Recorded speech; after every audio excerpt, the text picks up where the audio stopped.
Okay, as I had mentioned at last month's meeting, I got myself a little bit in trouble from the standpoint I made a little misstep on our budget process.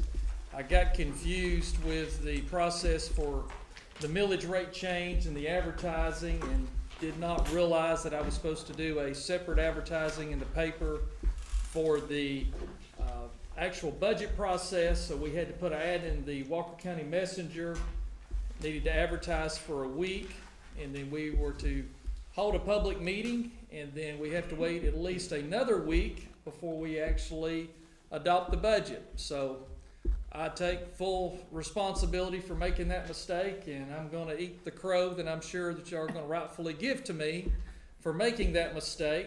So hopefully that's the last one I'll make for a while, and we're going to go back through our budget process. So the first thing here that we have tonight is our public hearing. So we are in compliance with the notification that was in the paper.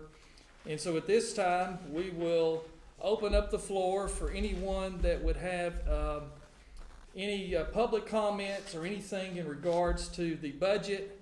This will be just a hearing only to take comment, and then the budget will be actually finalized on November the 30th, which is our next regular scheduled meeting.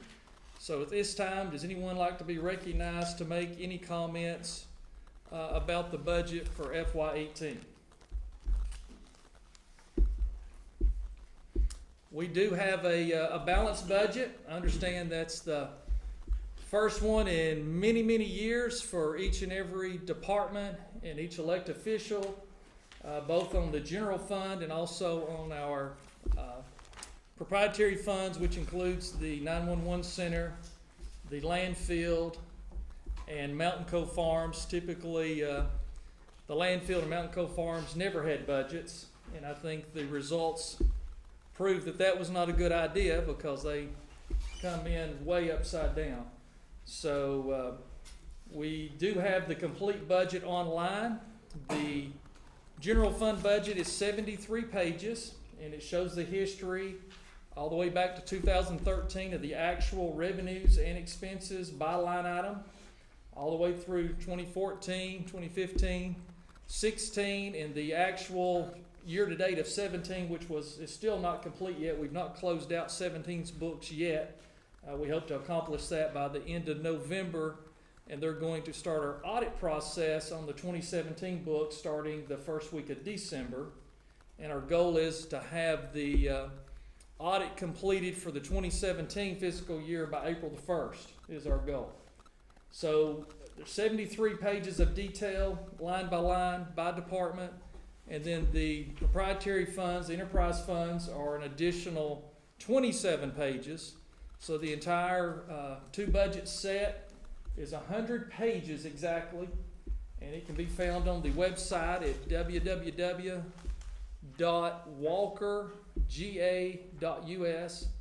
Again, that's www.walkerga.us. And if anyone has any comments or anything that we need to take another look at, they can also email us or contact us here at the office. If someone doesn't have a computer access that may be watching this video, we do have copies of this available at the office at the front desk. You're more than welcome to come by and view a copy at no charge and spend as much time with it as you would like. Or we do have copies available for $10 if you want the complete set. So $10 would get you all 100 pages, and that just basically covers the copy cost to do that if somebody wants a copy of that. So did anybody have any further comment or questions about the budget before we end the special session? Okay, hearing none, we will adjourn from our public hearing. Y'all like my gavel, don't you? I think I need one that, I think I'm going to need one that like plays music when I hit it or something. You know, maybe a trumpet sound or something. Okay. At this time, we'll move into our regular monthly business. We have already gone through the call to order. We've done our invocation. We've done our pledge to our flags.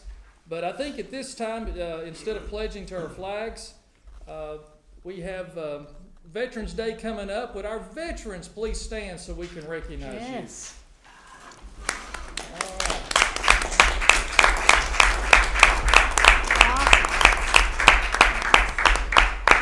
So we have 4 with us tonight. We appreciate y'all serving our country and the sacrifice that you and your family have made for our great nation. And we wanted to take a special recognition for a moment to tell you thank you for what you've done for our country. Okay, at this time on our new business, and once again, I'll tell you here, some of these packets, very much like last meeting, with some of these documents we get from the federal government and state government on grants and different things, they're very thick and very boring reading. So the packets that you have are an abbreviated version or may show limited information of some of what we're going to be covering. Or we would have, I mean, you can see here tonight, there's probably 150 pages of documents here on some of these grants that we've gotten. So the first one here is a District Attorney's Office Equitable Share Agreement and certification of the ESAC form with the United States Department of Justice. So this is information from the, go back and do that, from the Department of Justice, where there is actually funds that are distributed amongst local government for forfeitures. Okay. Oh, thank you. I did make a mistake there. All right, let's back up once, so we ain't got too far in that. Thank you, Greg. I got ahead of myself. Our minutes from our last meeting. So I have made 2 mistakes this year. October the 26th of 2017, you should have a copy of the minutes. Many of you were here for that. So you've got 3 pages of minutes. Does anybody see any corrections or anything we need to make note of on those minutes before we sign those into the record? Okay, hearing none, I'll sign those into the record.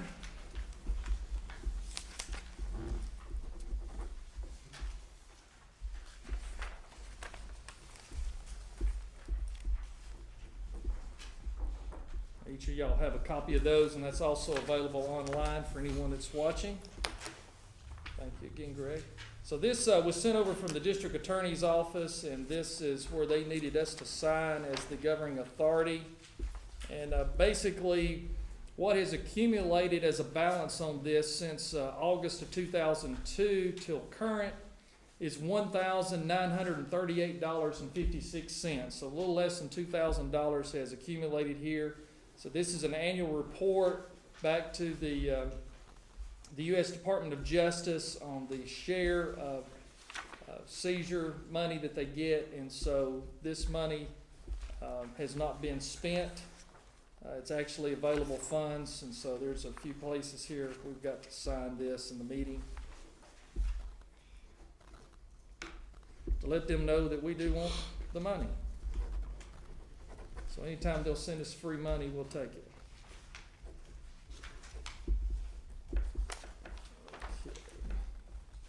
It also had to include a copy of the district attorney's budget, so that's what all of this is, because they cannot receive more than 50% of their budget in these funds. So they have to validate and prove what their budget is. Greg, you got any additional comment on this? Anything we need to know? It is earmarked strictly for the DA's purposes. Nobody else can touch it except for him. So. Okay, so it is restricted funds for the DA's office. Right. Good point. Okay, thank you. All right, so we got that done. Number 2, Attorney Council of Georgia Federal Fiscal FY18 Victim of Crime Assistance Grant Program allocation October 1 through 2017 through September 30th, 2018 for Walker County. So this is another grant fund. Greg, would you like to speak any on this? This has been ongoing. I've been here 15 years. It predated my coming here. It's every year. The money goes towards, it provides advisors for victims of crimes. It goes into people's homes and helps them cope with the disasters they have to experience. Okay, so this is a VOCA grant Federal funds, $170,756. Matching funds of $42,689. Total funds, $213,445. So this is a ongoing annual federal grant of $170,756 from the federal government. So as you can imagine, they've got lots of places for me to sign.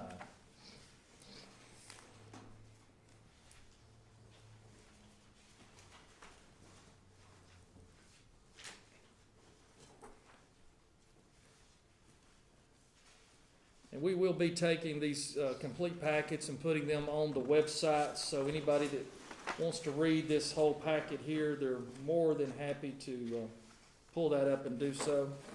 We're not trying to hide anything. We want you to have all this information if you desire.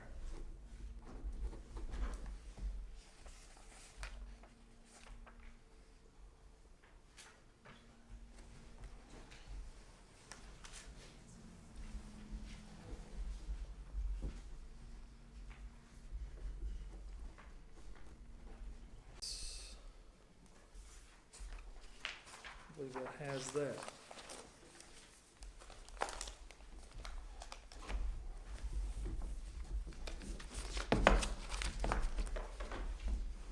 Okay, the third item on our agenda is an agreement between the state of Georgia and the Georgia Emergency Management and Homeland Security Agency and Walker County Emergency Services, grant number SH17047. So Chief Hodge, tell us about this grant, please. So every year, the Federal Emergency Management Agency, through a Homeland Security grant, distributes funds to the state level, and then so with us, obviously it's Georgia and Georgia Emergency Management, then sends funding out through a sub-grant.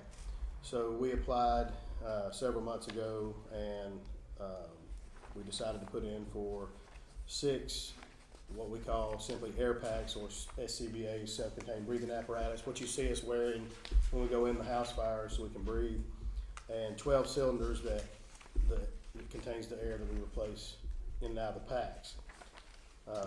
We were fortunate enough to receive $46,000 from GEMA, non-matching, most importantly.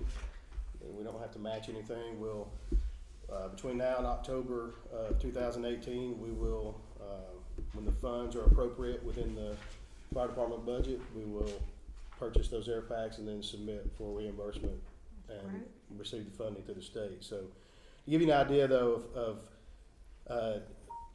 how much this equipment is and why it's important we take advantage of this stuff, is we have approximately 150 of these SCBAs that we operate with in service daily within 20 fire stations within Walker County.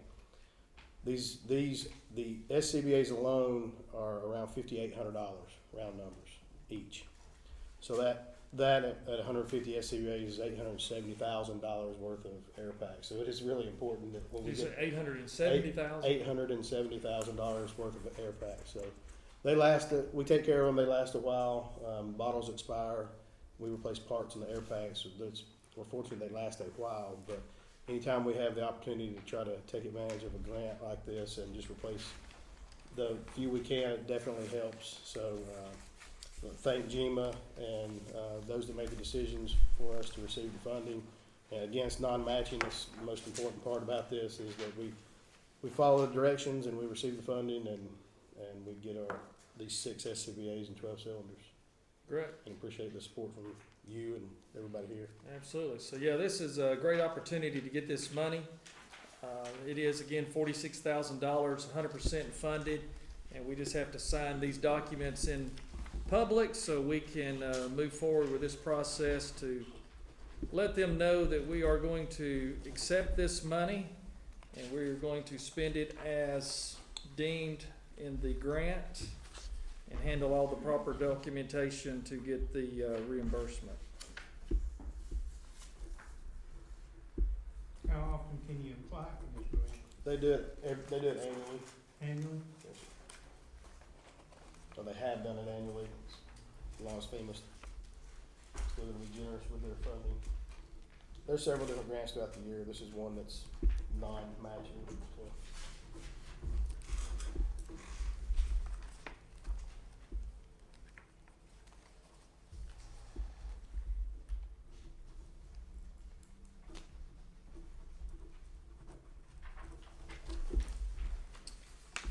Okay.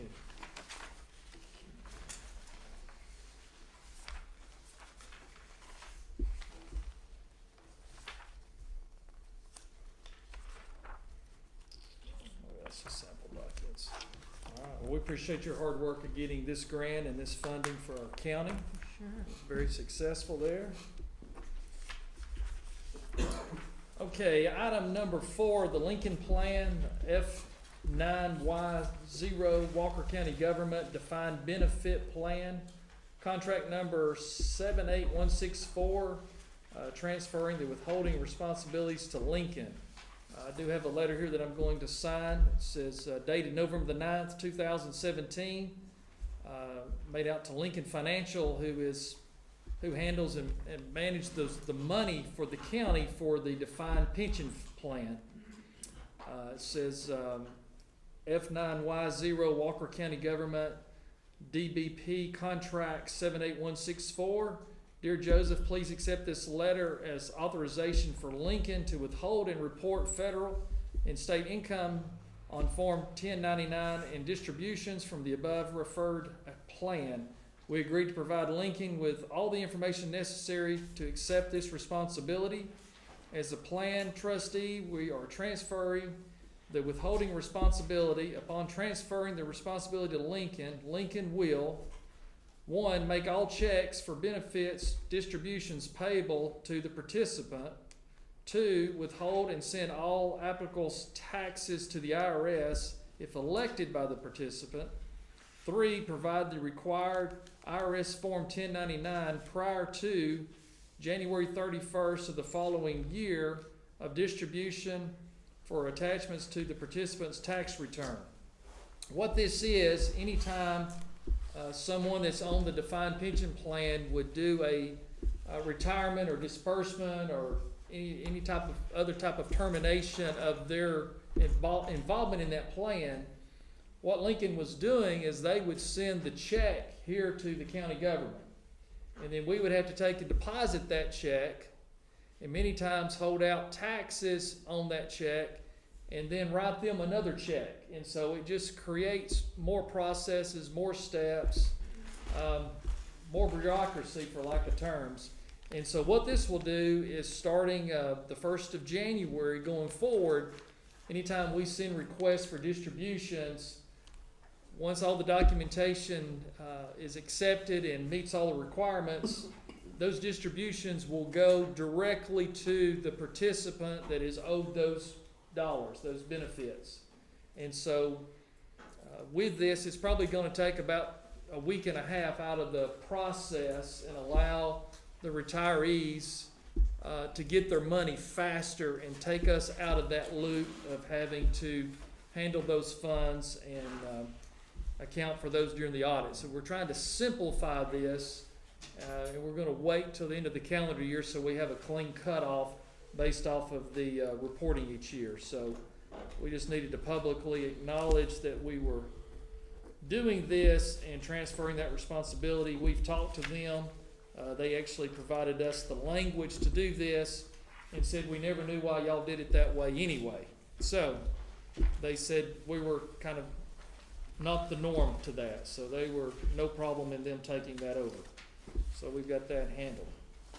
So this actually concludes the regular scheduled meeting. So we'll officially adjourn any action items of the meeting. And at this time, we'll open up the floor to any comments, discussion, or inquiries for this office. Anybody have any questions, comments? It was brought up one time about the flea market up there, across from Rusty Meat Market, getting that enclosed or whatever. I don't see no progress up there, put that more tents up there. Any comment on that, code official? That's the one that's grandfathered in. Yeah, we made an ordinance change back a few months ago that any temporary flea markets and put in some more restrictions. We did allow for someone to have an ongoing flea market up to 7 days due to the Highway 27 mile, or it's not a mile, but Highway 27 flea market event that happens every year. We first were looking at limiting it to 3 or 4 days, and then when it was brought to our attention about that, we extended it for the full week.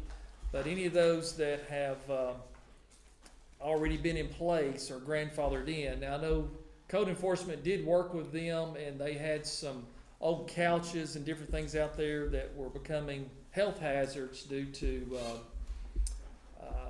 mold and mildew and different things like that that had developed on those. So we may need to make another pass up there and just do another inspection and see if they're in compliance from a health standpoint.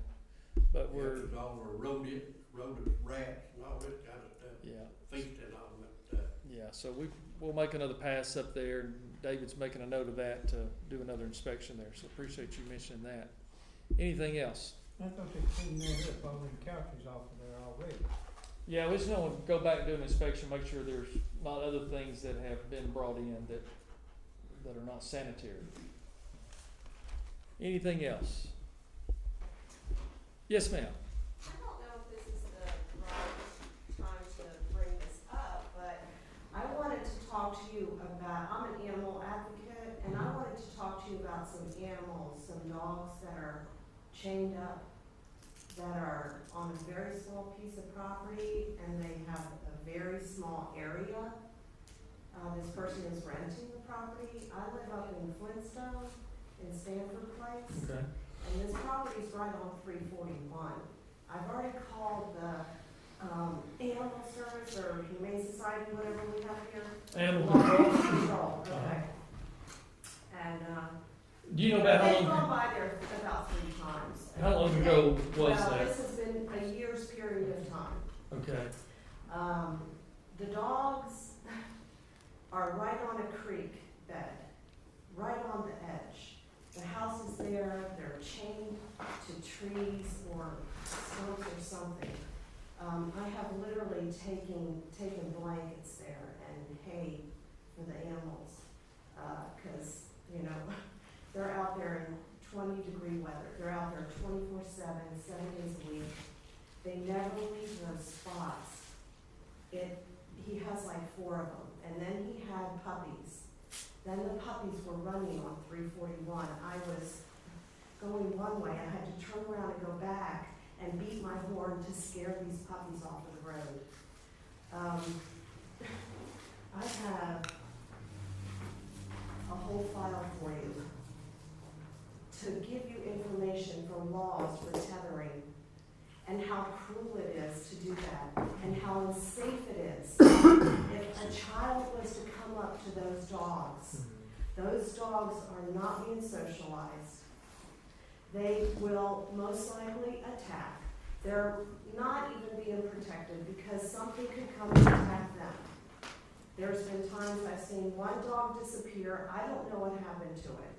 I have pictures of this whole situation. The dog houses end up in the creek. The dogs could end up in the creek, falling down in the creek and get hung. They could be getting embedded in their necks. This is, to me, animal cruelty. There's very little room for them to move around in, so they're in the area that they are defecating in. I would really like to know what can be done, what can I do. I want tethering laws in our county. I want these dogs protected and taken care of. And I want the people protected and taken care of. Well, it's probably very good timing. We met with another group earlier this week that had some concern about some vicious dogs. And so we are getting more data and information and gathering some ordinances from some other counties because we need to work on our animal ordinances that has not been done in years. There's a lot of things with technology and putting, chips into the animals for safety and identification and things that has not been put into place. And so we've got some information even coming from South Carolina to give us more data and some ordinances that are used up there in the county. And so it's probably very good timing that you brought that. I have laws from Georgia, all the counties in Georgia that have tethering laws. Well, I appreciate it. Before you leave now, if you give that to David Brown sitting here, he is, Between Millway Hall and Kearns. Yes. if you'll give As him far that as I information, know, that could be fighting dogs. I don't know why he has those dogs the way he does, and then all of a sudden one will disappear. well, let David have that information. He's heading up this quest of what we're working on, and so we hope in just the next few months or sooner that we're going to overhaul the ordinances for animals, because we're getting word of several other similar type cases where animals are being abused. And so we don't have the ordinances in place that we need to address I can see some of when these I drive issues. by the animals' bones. I mean, I will do whatever it takes to get things changed. Is your contact information in that packet anywhere? No, If but you'll- I'll write it Yeah, on before you go, just get David your information and let's stay in touch and we'll work on this together, because we've had some meetings I've already earlier. been down to Atlanta. I talked to Defenbaum and Mullis, and both of them suggested I come and see you. Right. So that's why I'm here. Well, thank you for coming and appreciate you getting involved, absolutely. Yeah, we're gonna make some changes. Good points. Anybody got anything else? We need a leash law on all the dogs and all that's running loose and attacking other dogs, Yeah. killing their chickens and their cats. And, I see this a lot on Facebook where these people are having that problem. Yeah, that was one of the situations we were working on earlier this week where a 12-year-old boy and a mother was attacked by an animal, and it's a wonder it didn't kill them, and they both spent about 2 days in the hospital. So we've got some work to do so we can take action on these things. So we've got several concerns there. Anything else? Okay. Well, I would like to say publicly I'm very happy with the turnout of the T-Splosh vote. If you haven't heard, it did pass 70%, so I'm glad the citizens are behind us and backing us on this. This will be a major step forward for Walker County. We've already been in contact with the state since the vote and let them know that we're getting started. We will be putting out some requests for proposals for some engineering companies to give us a proposal on coming in and doing a complete evaluation and study of every road in the county and to come up with a master plan of how we're going to approach this. We don't want to just run out here and start paving roads or best guessing or what needs to be done. And so there are state standards that have been set for grading roads and documenting those and assigning a final grade number of those between 1 and 100. And so we're going to contract with an outside firm to come in and do that and give us a complete assessment.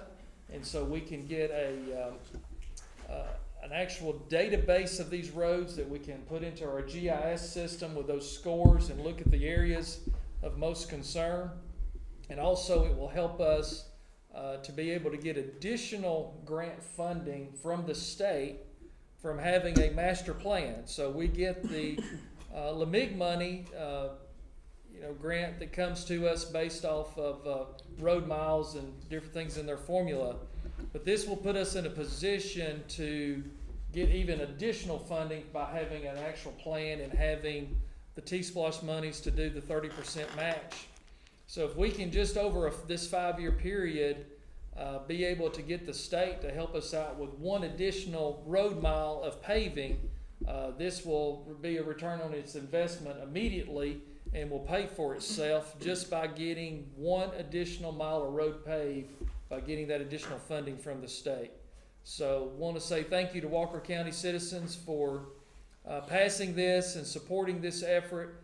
And we're going to make good on our commitments and our plans to start working on our bridges and our roads and our right-of-ways and start making these improvements as early as we can in 2018.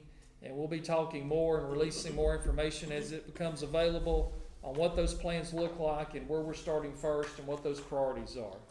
So thank you for coming out tonight, and that'll end our session, and y'all have a good evening. We're done.